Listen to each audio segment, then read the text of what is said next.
All right, so let's go ahead and get started. Today we're going to be hearing from two experts, starting with James Meldrum, who is a research economist in the Social and Economic Analysis branch of the U.S. Geological Survey's Fort Collins Science Center. So he's joining us today from Colorado.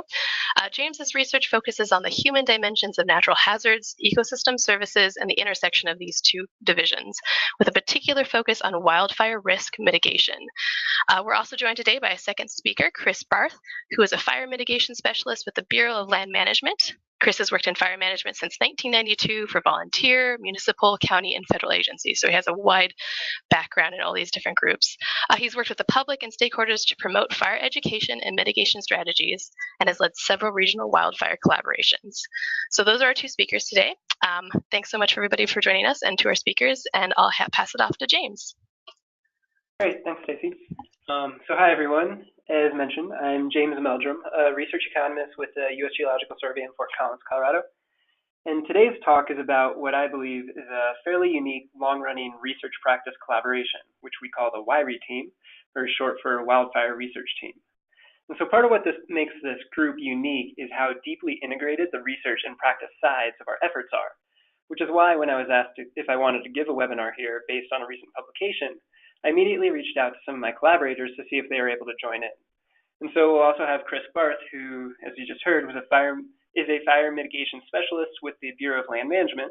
He's on the line today to represent the on-the-ground complement to my researcher's perspective. And then we also have team member Patty Champ, who's an economist at the Forest Service's Rocky Mountain Research Station. And she's just listening quietly on the line and can be there to help us answer with any questions if she wants, otherwise taking notes for us. All right, so you should get a new slide. Looks like you do.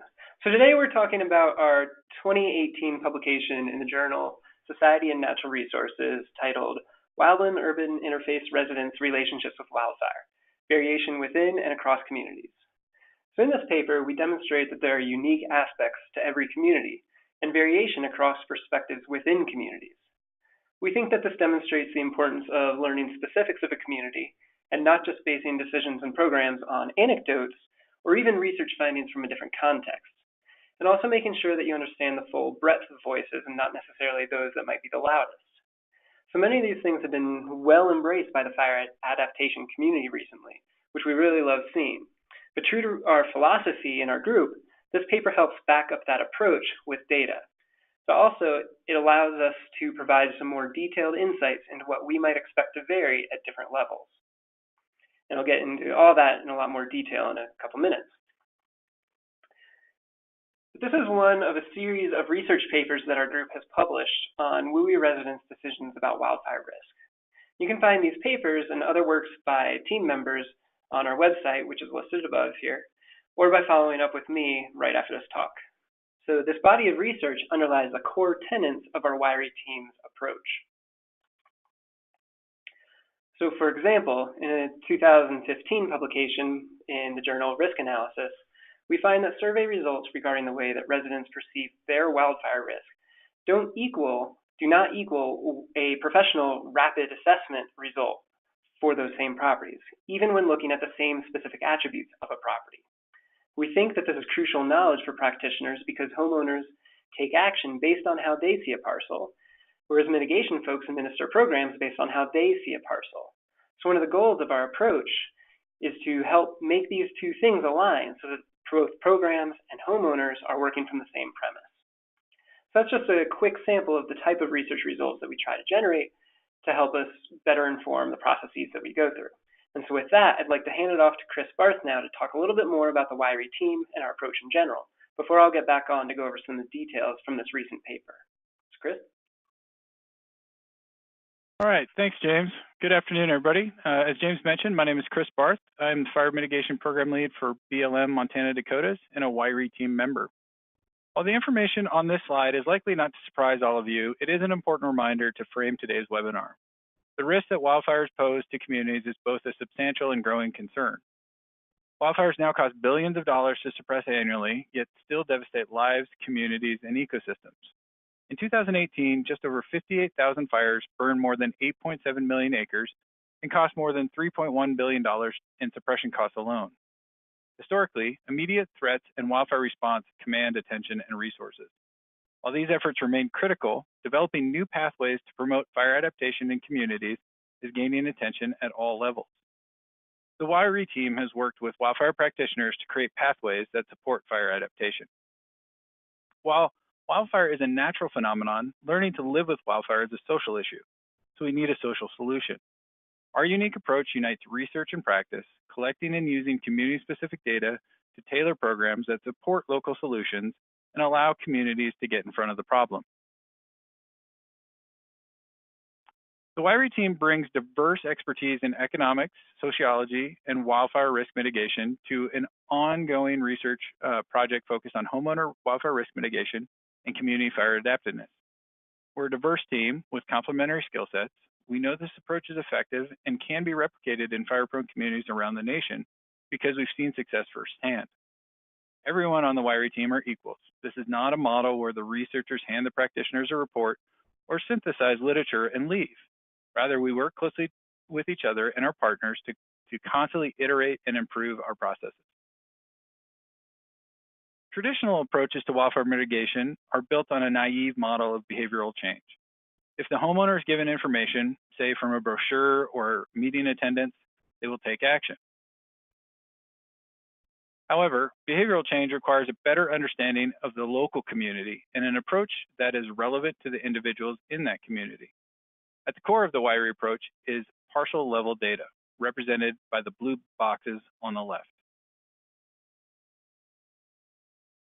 A rapid wildfire risk assessment is based on attributes related to building materials, vegetation near the home, background fuels and topography, as well as access to the parcel. The rapid assessment serves as an indicator of relative risk of parcels within a community rather than an absolute measure of risk. Risk assessments are conducted by local practitioners. The household surveys are completed by residents of the assessed parcels to investigate homeowners' perceptions of wildfire risk, which are based on the same attributes from the risk assessment, mitigation behaviors, and willingness to mitigate risk. The household survey is administered by local practitioner organizations. While there are a lot of different models for assessing wildfire risk, this is a parcel-centric risk assessment tool that WiRē has used with a number of our partners, including those represented in the publication that James is going to be discussing today. The risk assessment tool is not meant to be exhaustive. Rather, it's a quick 60-second snapshot based on 11 risk attributes measured from the windshield or sidewalk or however they might be done. The 11 risk attributes cover characteristics beyond the control of the household, such as slope and background fuels, characteristics directly controlled by the homeowner, some of which are less expensive to mitigate, such as defensible space and moving combustible materials away from the house. Some are more costly to mitigate, such as retrofitting building materials. And finally, other characteristics are particularly useful for emergency planning, such as address visibility and ingress and egress to the property. The household survey provides opportunities for practitioners to connect to residents, which builds local capital. Again, the survey asks questions about each attribute in the rapid risk assessment, providing a snapshot in time for a given community, and covers a range of topics, including perceived risk, mitigation decisions, perceptions about wildfire, and other background questions. To simplify the WiRē approach, we created a series of illustrated videos that can be found on our website to describe the process. So I'm going to take you through the image on the screen. Step 1, the process is introduced to the community. We work with our practitioner partners to identify specific communities to include in the process. The practitioner organization sends a tailored letter to all the residential households in the community, which frequently includes a signature of the local fire chief. The letter informs residents that practitioners will be driving through the community to conduct rapid risk assessments and to expect a survey in the mail. This letter provides an initial opportunity for the practitioner partners to introduce themselves and to provide context about the wildfire issue in their community. Step 2, conduct the rapid risk assessments. The practitioners conduct the rapid risk assessments at every parcel in the community that has a residential structure on it, often with the local fire department if they are not the primary partner. Step 3, administer the household survey. The practitioners mail the household survey to all residential households in the community. The mailing includes an addressed, postage paid return envelope to make it easier for people to send the survey back. Step 4, analyze data, communicate results, and adapt the approach and programs. We create a data set combining the rapid risk assessment and household survey data. We then analyze the data, guided by the interests and concerns of the practitioners, and collaboratively develop presentation materials to communicate the findings to the community. This information allows practitioners to adapt their approach and programs to better serve the community and drive interest and enthusiasm for mitigation actions. Through this approach, practitioners and researchers are able to learn about the professionally assessed risk and perceived notions about wildfire risk on all residential parcels in a community. And now I'll turn it over to James. Great. Thanks, Chris. So as I mentioned, I'm going to spend now a chunk of time focusing on this paper. So this is the publication that you're seeing up on the screen, and you will get a copy of this through your email from Stacy, I believe, following the presentation. And otherwise, of course, you can follow up with me, and I am happy to provide a copy. So for this presentation, the data come from more than 2,000 households in 68 communities across 6 different counties in southwestern or western Colorado.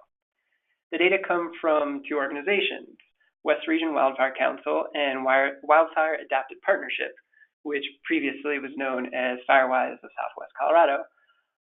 And so both of these are organizations, they're non-governmental organizations that promote community and homeowner wildfire preparedness, prevention, and mitigation. They run a variety of programs involving education as well as administering grants for homeowners and communities. And so these 2 organizations are the ones who collected and ultimately own the data that I'm discussing today. And West Region Wildfire Council in particular is intimately involved with the WiRē team continuing forward. So our WiRē approach involves sending surveys to all residential parcels within a selected community. So these 68 communities that I'm talking about today include about 6,500 assessed parcels, all of which were sent a survey. And we received surveys back from 34% of these overall, for a total of 2,234 responses. So breaking this apart by county, we have an average of 372 survey responses for each county in the data set, with that number ranging anywhere from 182 to 656 across the 6 different counties. This leads to coverage rates between 28 and 47% for the different counties. Now, this slightly underestimates actual response rates because it doesn't account for things like non-deliverable mail or the parcels being owned by the same properties, but it gives you a rough approximation of response rates. Finally, if we break things apart further by community, we have an average of 32 responses from each of our communities. While this ranges anywhere from 5 to 188 responses, note that the community size itself varies a lot, from 9 to almost 500 parcels. And so our survey results at worst cover 22% of the parcels of the community, and at best, 72% of the parcels within a community. And so in an era when surveys often see 10 to 20% response rates, we feel pretty good about the representativeness of our survey data. And we attribute a lot of that to our close partnership with trusted local organizations, such as fire departments, as Chris was just describing in our process. So I'm not going to dwell on these basic characteristics, but here we see that respondents tend to be a little bit older, about half of them are retired, and about 1/3 overall consider themselves to be part-time residents.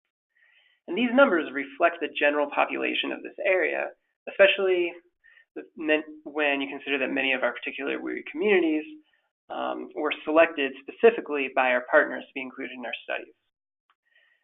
So it's important to remember that these numbers are not necessarily representative of broader areas, and particularly the counties, because we're focusing on individual communities within those counties. And they're not meant to be representative of the broader county themselves, but we do go for that full coverage within a community. And so in parentheses, you can see that these numbers range substantially across different communities studied, especially the portion retired or part-time residents, both of which range anywhere from 0 to 100% of the respondents within a given community. And again, that's consistent with our understanding of what we would expect within these communities. Some are retirement communities completely. Others are likely places where people are going to work every day. So we see a variety of different types of communities, and we see that in the descriptive statistics here. So now I'm going to walk through an example of the results that we're collecting and how I'm going to be displaying them throughout this presentation. So it's a little bit complicated, so I'm going to try to take my time. Hopefully it makes sense.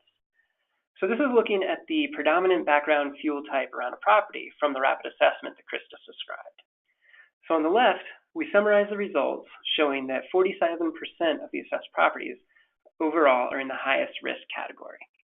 But on the right, we show the percent variation by level, meaning the county level, which is in blue, the community level, which is in red, or the individual level, which is orange. And the green vertical line here depicts 5%, which is technically a significant amount of variation for a particular level. So you can see here there's a lot of variation, not only in the individual level, but also the county and the community level. So this particular characteristic varies at all three levels. For more intuition, here's what this looks like in a little bit more detail. So at the individual level, we see that all three response categories are well represented in the overall results. That means that as you move from one property to the next, there's a high likelihood that background fuel would actually look different from one property to the next. Next, we look at the county level, and this is represented again by the blue section in the bar on the top right. And so we now see big differences in the response patterns across the 6 counties, with anywhere between 79% or 8% of the properties being in the dense category of background fuels, depending on the specific county. And again, I just want to reemphasize that the communities were not selected to be representative of their counties. So this doesn't necessarily mean that San Miguel County has denser fuel than La Plata County overall, only that the properties within those counties that were included in this study follow that pattern. And so finally, we also look at the variation across communities. And we can see here that the distribution of properties with assessed dense, moderate, or light fuel levels ranges widely across the 68 different communities that we looked at, which is why the red section is a significant chunk of the bar in the upper right. So hopefully that little walkthrough helps make things a little bit clear. And now I'm going to move through some results from the survey using graphics very similar to what we just saw. So first, I want to look at agreement with different attitude statements. So in the surveys, we ask a range of questions, and as you can see, folks tend to agree with some of these, such as wildfires being a natural part of healthy ecosystems, and that saving homes should be a priority over saving forests. And then people generally tend to disagree with other stated attitudes, such as homeowner actions not being effective at reducing wildfire risk, or that reducing wildfire risk is only a government responsibility. So that's looking at the left side. But then looking at the right, not only that, but we also see that almost all the variation in these particular questions is actually at the individual level. So in other words, the distribution of these attitudes does not change much as we move across different contexts within our study area. And of course, it's an open question whether this result would hold in different places, such as different areas of the country. But we're continuing to collect data to try to better understand that question. Now, because I know there's a lot of information packed into these slides, I'm going to walk through one more example, and I want to zoom into agreement with the attitude, or with the statement that you live here for the trees and will not remove any to reduce wildfire risk. So here we see only 7% of respondents agree with this overall. We see that the variation response is almost all among individual level, with about 1% at the county level and 3% at the community level. So first, we'll dive into what the individual level looks like. So in addition to the 7% who agree with the statement, we see 16% are in the neutral territory and 77% actually disagree. This clearly means that most people disagree with the statement. However, in many cases, it's important to not only know the majority view, but also the details of the full distribution. So for this example, we see about 1 in every 4 residents still agrees or is at least ambivalent about the statement that they aren't willing to reduce trees for the sake of reducing wildfire risk. So if you run a program that focuses on tree removal, this suggests that you can definitely make a lot of progress in this community. This is not a main barrier, but you are still going to run against this fundamental attitude in a non-negligible subset of properties, actually about 1 in 4. So this one example could be copied for nearly all the measures in our survey. And this is a big part of why our team focuses on using detailed surveys, which don't just capture a few loud voices, but rather the whole spectrum of perspectives within a given community. So moving on with this example, we see very little variation at the community level now. As you can see, things do still look a little bit different across these 6 counties. The statistics tell us that these differences aren't particularly significant. And I should note at this point that underlying what I'm presenting today, we did a fair amount of deeper statistical analyses, but I'm not showing them here. They're in the paper if you're interested, or I'm happy to talk about with them later, but I really wanted to focus on the essence of the results. So everything I'm saying is backed up by statistical significance. I'm just not focusing on that side for now. And then finally, we see similar things at the community level. Again, the response patterns do indeed change across different individual communities. But the statistics tell us that these differences aren't particularly meaningful, especially when compared to that overall variation responses at the individual level, which I showed at first. And what this suggests to us is that if you don't have access to detailed survey data for a community, you can still have a pretty good idea of what the distribution of these attitudes is going to be at a broad level, which is not the case for other variables that we looked at, where the county and community level variation is more than 5% of the total. But still, and as we see here on this slide, where each line pertains to an individual community, there can be value in collecting these data in an individual community if the specific breakdown of attitudes is useful to practitioners trying to work in that community. So next, I want to show survey respondents' expectations about what might happen if a wildfire does reach their property. So we see a variety of overall response levels, with vegetation burning expected by the most respondents at 66%. Roughly half of respondents expect that the fire department would save their home if a fire reached their property, which of course is important to note. That implies that half did not expect that. And slightly fewer, but still close to half, expect some physical damage, both to their home and to their neighbors' homes, again, if there's a wildfire on their property. So it's perhaps telling you something about the folks who tend to live in this area. About 1 in 4 actually expect that they themselves would put the fire out. There's kind of a similar proportion who expect that their community water supply would be threatened in the event of this wildfire. However, those results are for overall for the entire sample. The 4 expected outcomes in the middle, which I've now put this box around, all have significant amount of variation at the community level.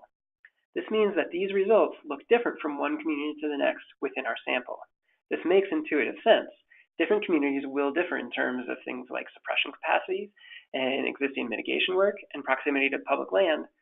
But it's important to note that this also means it's less likely that these particular results would look the same when we move to different locations, or even to different communities within the same area that we happen to not conduct surveys in.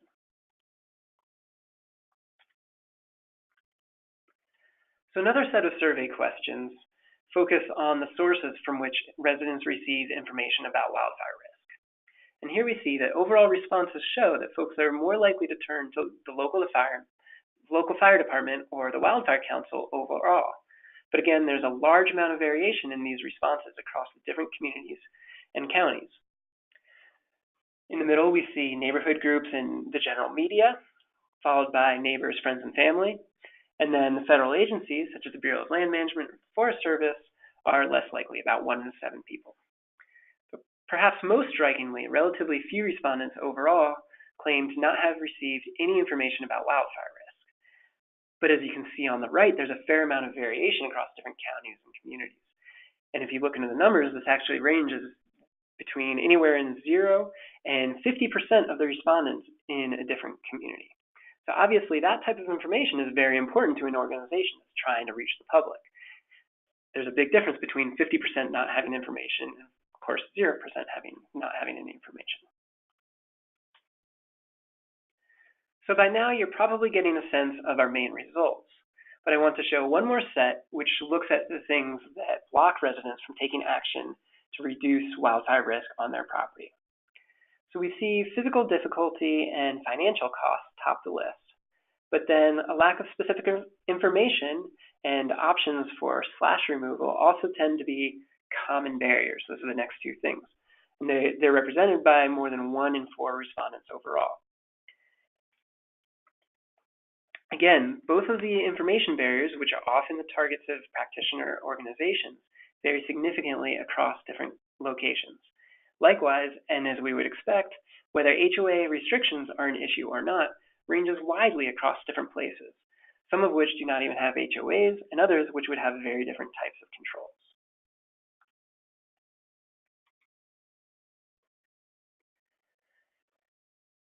So just to summarize, with this paper we show that community context matters, but also that the individual context matters. And most strongly, the dominant level of variation in nearly all measures that we looked at tends to be across individuals rather than across communities. So this tells us that communities are made up of individuals with a wide array of perspectives related to wildfire and wildfire risk mitigation. With the conclusion here being, of course, be cautious when generalizing within the community. In other words, our results tell us that this is something that we really need to pay attention to. They provide an argument that one should be careful about listening to just the loudest voices. They may or may not be representative of the bulk of folks who actually live in a place. We do find some things, most commonly those general attitudes that I presented in the first slide of results, that tend to be pretty constant across different places, at least within our study area. But most of the results that we looked at do change significantly across different locations. These things include things such as the expectations of what would happen during a wildfire, where residents go to get information about a wildfire, and the types of barriers to risk reduction that are actually experienced by the individuals living there. So in other words, our results suggest the importance of being cautious about generalizing about a community based on what you've learned, either from another community, maybe that you've worked in, or maybe where you live, or also from research results that don't really dive into talking about what type of community and then understanding if that community is very similar to the one that you're currently working in. Overall, we believe that this type of information helps tailor approaches for different communities and different contexts. And on that note, I'd like to hand the mic back to Chris to talk briefly about where we're headed with all this, and then we'll just open it up to questions or an open discussion with everyone online. Thanks. All right, thanks, James. Before moving on to where we're headed, I want to explain the distinction between the WiRē team and the WiRē Center a little bit. Earlier, I explained that the WiRē team is a partnership between wildfire practitioners and researchers. We focus on innovation and new approaches to integrating local social science into wildfire education and mitigation programs. And the WiRē Center is an outgrowth of the WiRē team and focuses on the service of helping others and practitioners, helping communities and practitioners implement the WiRē team's findings and approaches, both directly and through science delivery and outreach.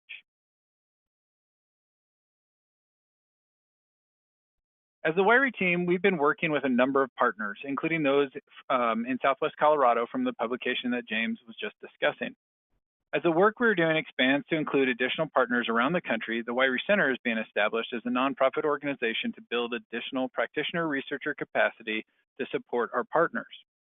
So looking at the map, you can see where some of the work that we've done, both currently in the past and looking to where we're going perhaps in the future. But currently, we continue to work with West Region Wildfire Council on several nudge experiments and the next steps in applying what has been learned about individuals within communities to improve their program outcomes. We've just released a series of research notes covering the work completed with Firewise of Southwest Colorado, now Wildfire Adapted Partnerships. Again, those two wildfire councils that James was discussing in the paper. We'll be presenting initial results from our work with Chelan County Fire District 1 next month and into the summer.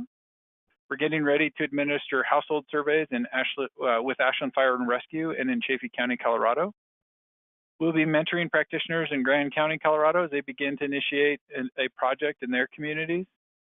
And finally, we're working with several other partners to determine timelines for initiating projects in the coming months and year.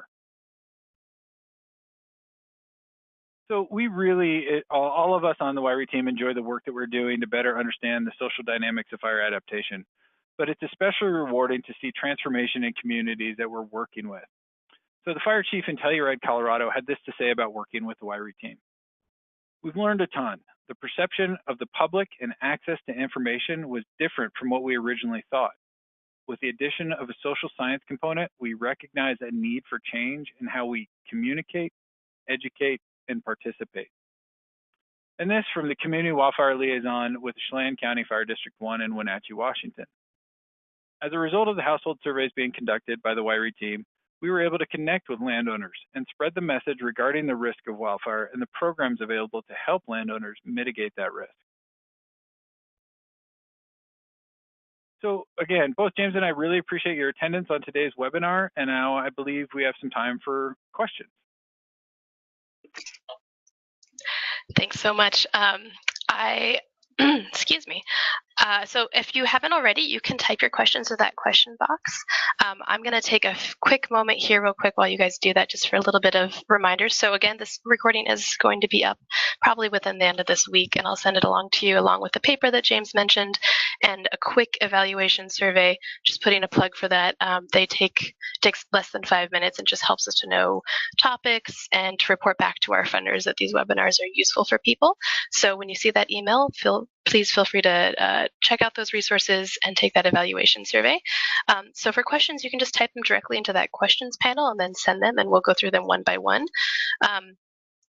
I'll get us started here. So I know that a lot of these questions that you talked about in this survey are similar to what other social science has kind of been done in the past.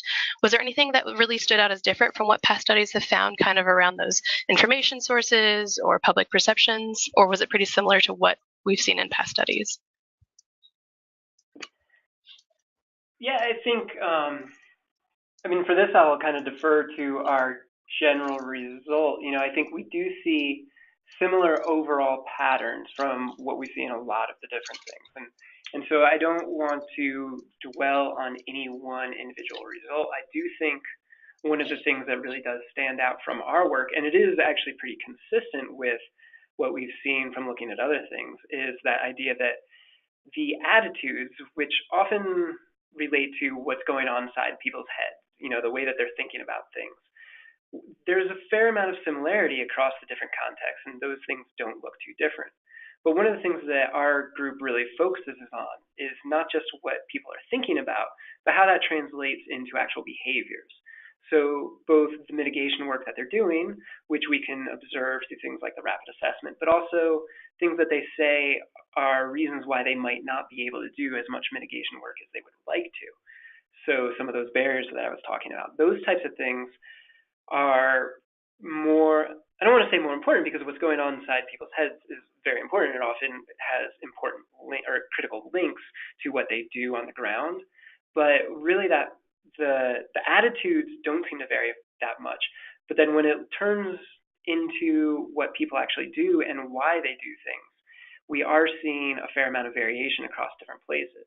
And so similarly, I think you can take that general result within our results here, the area that we looked at results, and then you could apply it more broadly. So if you start talking about these barriers or what people's properties look like, you can start to think, okay, those things are the things that are going to change more as we move from one context to the next. And so there's that side of it. And I think the other piece of it, which is closely related to what I was just saying, is what I was referencing in kind of the first slides and talking about some of the other work that we've done underlying this. And that's the disconnect often between the way that people look at their property and understand maybe what they've done or what they've been trying to do, as well as what it looks like, and then what it looks like to an observer or an external observer who looks at a lot of different properties and is looking for very specific things when you talk about, say, defensible space, and seeing kind of that disconnect between the two.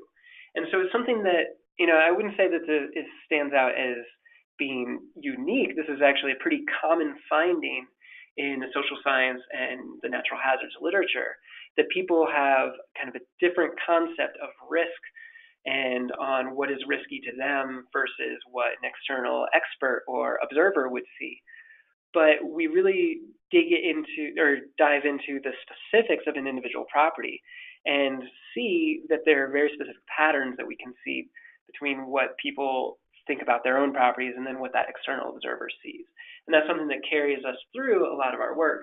And we think it's an important thing to think about when you're reading or doing your own work with, say, survey results, is thinking about that. So how might this individual question be influenced by that potential disconnect between what someone is thinking and then what it would look like to an external observer, because that's not always represented in social science. Obviously, a lot of great work does do that and does acknowledge that and pay attention to that, but it's an important piece that kind of runs throughout this. And I just want to add too, I know we have a diverse group of attendees on the call today, and I appreciate that. I think that's fantastic. But again, kind of thinking about folks who have some responsibility for implementing these things on the ground, you know, I would say that it's incredibly important to understand that the details and being able to have some precision in how you reach out to your communities. Again, as I alluded to earlier on, you know, it means much more than, you know, to know what is going to motivate and lead to some behavioral change in your communities. You don't want to necessarily order, you know, a gross of handouts that speak very generally about something and just put them on people's doors. You know, that's going to be, you know, you're going to get very little return on that investment as compared to really knowing the details of all the residents in a particular area that you're trying to do some work, and how you can really, again, be precise with the outreach and the tools that you use and the mechanisms that you make available to communities so that they can be supported through that mitigation. So to me, as a practitioner, you know, somebody who used to go around to every household in a community and look at these things, I would love to know what is going to be effective in that specific place, rather than hope my general approach is going to work a little bit everywhere. And just one other point that what Chris was saying kind of jumped out at my head, and I think, you know, this is coming from more from the perspective of talking with folks who are practitioners implementing things, but it's something that comes up a lot when we discuss these in a research context as well, and I think it relates directly to your question. And you know, if you're asking a survey question of people, there's essentially one of two responses that you could find, or one of two results you could really find. One, you find exactly what you're expecting, or the other is you find something different from what you're expecting. And we actually feel like it's really important to do this type of survey work regardless of which one of those answers, because obviously if you find something not what you're expecting, that's really important information. You'd like to be able to implement that. But also, from the other side, if it is exactly what you were expecting, there's a very big difference between walking into a room and saying, oh, I already know you guys, I understand what you think, and not basing that on anything. Whereas if there are survey results and you can actually say, look, in your community, this many of you are saying these things, even if you're talking about the exact same point, it completely changes the tone and it completely changes that nature of that engagement. If you say, this is you guys already telling us this, and I'm just channeling that. I'm paying attention to what you're saying, so I'm not making assumptions about you. So even when you confirm exactly what you might expect, the information is still very useful, I think, both from the practitioner side and from the research perspective. That was a fantastic answer. I feel like I got so much from that. I was taking notes. This is a little bit maybe of an easier one. Is there a place that people on this that I could either send out through the email or if it's online where they could get a copy of that household survey that was used? Or is it the same survey that was used by the practitioners? Yeah, I appreciate that question. I'll go ahead and answer that. So it's really easy to see a copy of an example of one of those surveys. Again, we iterate and some of those things slightly change a little bit over time. But on the WiRē website, wildfireresearchcenter.org, you can click on key findings and then community-specific case reports. So you can look at all the different, there's kind of a summary paper for some of the communities we've worked in. And that's an example, like once you look at like living with wildfire in one of these counties, as an example, I'm looking at one for Telluride. There is at the end of that paper a copy of the survey with some of the breakdowns of the responses. So you can see the survey that's administered, the household survey that's administered, and how people responded to some of those questions based on the community context that it's from. The other question about, is it the same survey that was used by practitioners? And I think James is pulling it up there for you while I answer that second part of the question. but is it the same survey that's used by the practitioners? And so I appreciate that question, and it's good to be a little bit more specific about that. So there's a section in the household survey that looks at the same exact variables or criteria for as the professional or the practitioner does in the wildfire risk assessment. So if a practitioner is out in their fire department truck and they're looking at all these homes in an area and they say, all right, I want to know what kind of roof they have. Is their roof tile, metal, or asphalt, or is their roof wood shake shingle? Then on the survey, the homeowner is asked that same thing. What kind of roof do you have? Is your roof tile, metal, or asphalt, or is it wood shake shingle? Again, just an example. And they answer the same questions with the same choices. So that's really important to our paired data set. It helps us really understand the perceptions of risk, and kind of also, I'll give an example that we use in some of the other talks we've done. One thing that we've learned in a couple of communities is that, people just, the reason why they underestimate their risk, or a reason why they might have underestimated their risk in a particular community was that they had we were able to narrow it down to a number of different things, but one of which is, they just underestimated defensible space distance. So they thought that they had wonderful defensible space, but in reality, they didn't. And so it's just you can learn that, hey, people are not getting this because they just can't conceptualize distance. And so as a practitioner, as they learn that and they get these results about their communities, they can say, all right, well, when we go out and talk to people more one-on-one on these site visits and spend time with people, we should really make sure that we, take out a forester's tape or do something to help people understand that when we're talking about 30 feet, this is what 30 feet looks like. It's not this other thing that people think it is.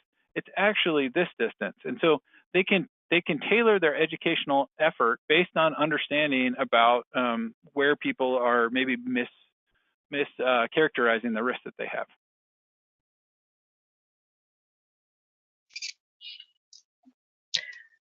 I'm sure that's, yeah. So I'm going to move on to the next one. That was great. How will this information, so talking kind of about like the dissemination of the results and that sort of thing, how will this information get to developers and city planners, people who are looking at more from the planning side of things?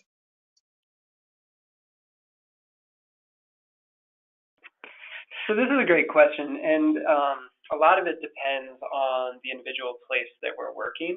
And so this is something that Chris was talking about when he was talking about our general approach. And one thing that really we pride ourselves on differentiating from how a lot of research projects might be conducted. And, this isn't to discredit those research projects. It's more kind of a recognition of the realities. We've been very successful and very lucky to be able to tie together multiple sources of funding over the years to keep focused on the same project. And so we really work on developing the relationship with the stakeholders or the practitioner groups in the specific place, and then we go through those channels. So we put a lot of effort in working with them and then their partnerships. So they will often, so for example, West Region Wildfire Council, they'll turn around and talk to county commissioners, people who are in their world, and say, these are the results, these are what we're learning from talking with our communities and from this research project that we have going on. And that's something that we really try to cultivate with all of our different partners that we do, is say, this isn't, our goal is not to produce a nice little report that you can say, okay, we did that, cool, and then file it on your shelf. But we put a lot of work into developing that. And we also support it by, we work on developing different infographics if there's a specific result that someone might be interested in or that does kind of stand out in a specific location. So for example, we did one where we did talk about that fact that only about 50% of people expect the fire department to be at their property and save their home in the event of a wildfire, because that's something that might be a little bit counter to the stories that are often talked about, or maybe assumptions about what people think. So we feel like that's an important point to draw out. So we make an infographic, and then we give that to our partners and say, hey, use this however you can. We put a lot of effort among our own team and the Being Developed Center on outreach, so that ranges anything from like what we're doing right now on this webinar, and really trying to put the effort into it and encouraging these things to be recorded. We use Rocky Mountain Research Notes, or Rocky Mountain Research Station, which is a Forest Service research station. They publish nice research notes. They also publish more condensed summaries. So we really try to go through a lot of different channels. And I really appreciate this question, even though I don't have maybe a specific answer of one thing we do, because this is something we put a lot of effort into, and we're always trying to find new ways. And Chris, maybe you want to say a little bit more about that too. Yeah, I'll just go back to what you said at the beginning is, it's really important, again, because this is about helping to build some tools and resources for local organizations to work on local solutions in their local communities. And again, as an example, with some of the stuff that information that people that we've worked with have been able to learn from this process, they find out like, hey, there's this perception that people aren't going to do anything. This is just an example. The local government thought that people weren't willing to do any mitigation, simply. And then in the survey results, found out that, hey, we really want to, cut trees as an example, but there's these barriers by the local government that is preventing us from doing that kind of thing. And so that conversation, the discovery of that, having frank conversations where those folks convene and have and talk about things related to wildfire issues, help them really understand, like, hey, wait a minute, we're wanting this to happen, yet there's some barriers to it, so let's fix that. So, I think that, the question being like, how does it get elevated to those kind of conversations with, county commissioners, policymakers, et cetera. But it really does happen locally to make changes locally that are going to make a difference. There's been a number of other examples looking at some communities that said, you know what, one of the things that we need to look at is land use planning. And so that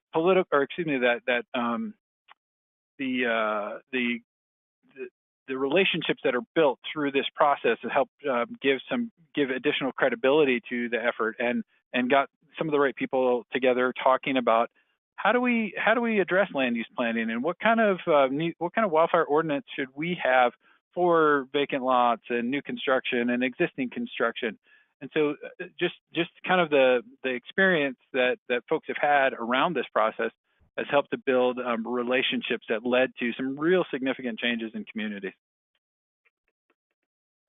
And also just one other point, sorry, I keep doing this, but Chris always brings up things for me to think about. So just building on this idea of relationships, that's something that we as a team also put a lot of work into.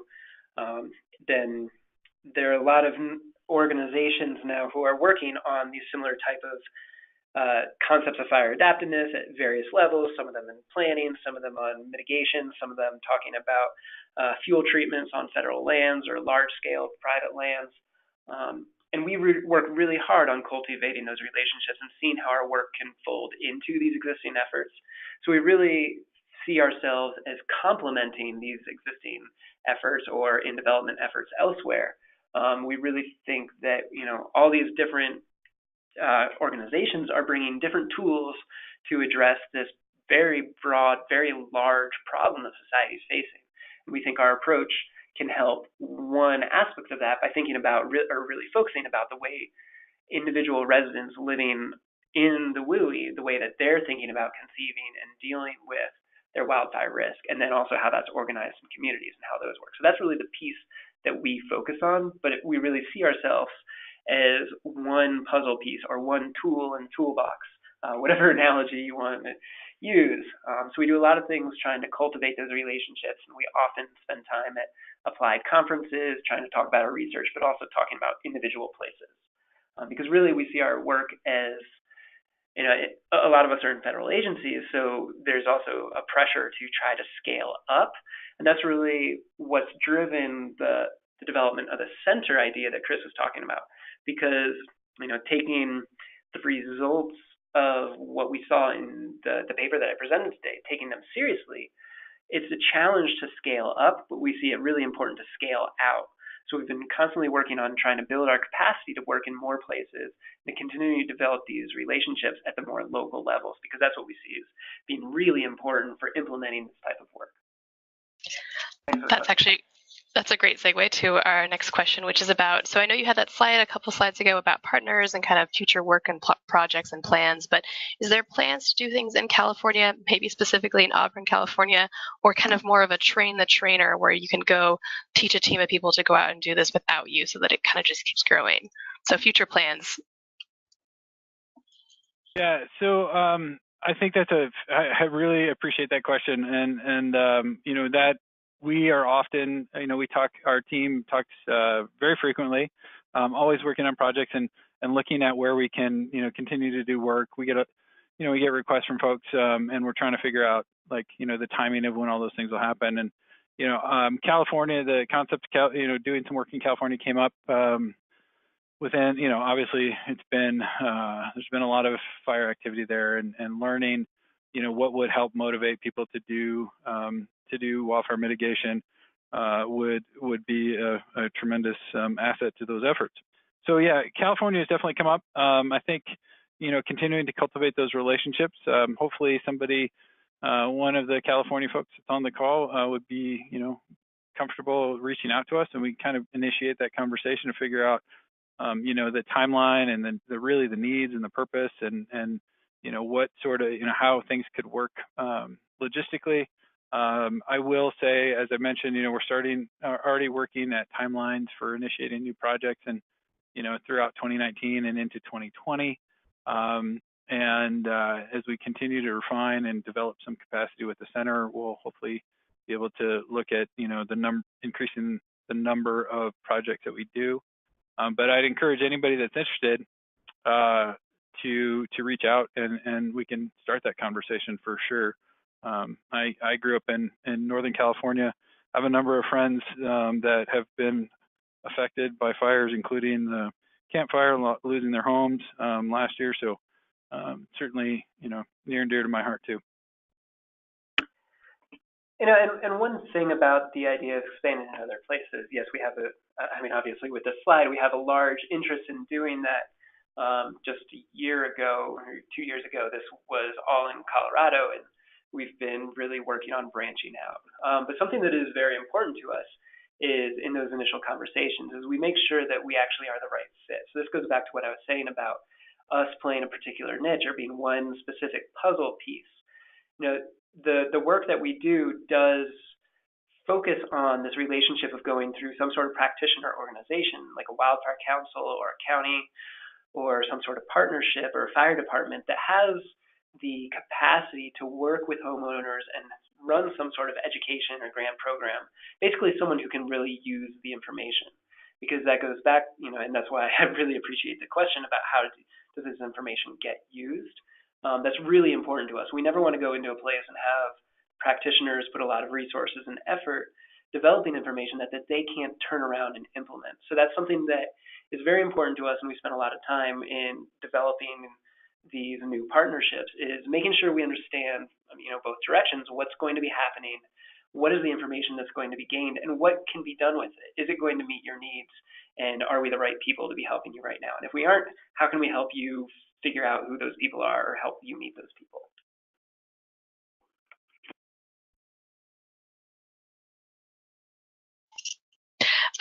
Excellent. So I guess I wanted to give a shout out to Placer County Firewise Communities. One of the attendees just wanted to say they're on the forefront and they're really working towards this. So I'm glad they were able to join today. We have time for maybe one, maybe two more questions. The next one is another California specific one. So in many of California's communities, there's a lot of discussions about relations between fire and introduced plant diseases. Has anyone approached these type of surveys and including kind of the views on plant diseases and fire? Is that something you guys know of? That's a really interesting question. It's not something that we specifically engage with. I know it's something that comes up a lot, not necessarily with plant disease, but also, you know, cheatgrass and how that affects fire cycles as well. It's things that I would say we're tangentially related to, and nothing comes immediately to mind as far as specific research. But if the individual who has this question wants to follow up with me via email, I can definitely help try to pull together any resources that might be there. It's an excellent question, and I think this speaks to one of the bigger challenges that we have on the slide, talking about the survey, currently the survey questionnaire has about 120 questions, which we really aim to make sure that the average person can finish it in 20 minutes or less. Anything beyond that, and we're asking too much of folks' time, and we know we're not going to get good responses. There's always more that we want to ask, and that was actually one of the inspirations of doing this specific analysis of this paper, was trying to see, can we get more efficient with the specific questions we're asking? If there are things that don't vary, maybe we don't need to be asking them all the time. Maybe we need to be focusing on the things that do vary and dive into them. So that's kind of a weaselly answer of saying why we don't ask that. I think it's a super interesting question, and one of these things that might be much more important in specific places. And that's another piece that we're working on as we're expanding this map from just Southwest Colorado, is thinking about how can we get at the general gist of asking very similar questions. Because initially, when we started doing this broader project of pulling together different places, we started out with the mindset we wanted to keep the survey identical so that we could compare across places. But we see there's a lot of importance and a lot of value in cultivating questions that are very particularly appropriate to a specific place and what it needs and what might be the specific issues there. So we're working on having new questions that deal much more with the transmission of risk, for example, from public lands to private lands, and how that might be related to the way that people perceive problems. And I think that might get a little bit at what the specific individual is asking, but again, we don't have any questions that deal with plant disease, and nothing immediately comes to mind of this kind of relationship with that and what individual residents are thinking about with fire risk. I'll just add a little bit to that. Again, to James's point, working with all the practitioners are listed up on the map, and talking with others, certainly want to, we're trying to help local groups improve, have more precise and more improved programs for better outcomes. And so if there is a really locally specific issue, that we've included in modified questions as we've learned over time, like to look at some of those things. And so as James said, constantly looking at that is important. And if we were to work with somebody and like the issue was like a big thing was this, or at least finding out whether or not that really was the big thing, that's something that we've entertained in the past. But again, we're trying to really get at the people's perceptions rather than being driven by what rather than the practitioner trying to drive the conversation, or really trying to understand what the perception of the individuals are. So I don't know if that adds any value to the response to that question, but certainly something that would be a part of a discussion, like what things are important to you and when a survey would be administered. It's always a tricky balance, balancing how many questions you can get into a survey and make it effective. So I completely hear you on that one, and I wish you the best of luck with that. I'll mention too that on the follow-up survey, we'll CC both the presenters, so you can connect with them directly as well if you have a question that didn't get answered or you need to follow up with them. But I think with that, we've answered most of them, and we're at the top of the hour. So thank you so much, everyone, for joining us. Thank you so much to our speakers, not just for the work you're doing, but for sharing that with us today. It was a great webinar. So thank you, Great. Stacey. Thank you for running it for us, and thank you everybody who's on. Yep. Have a good afternoon.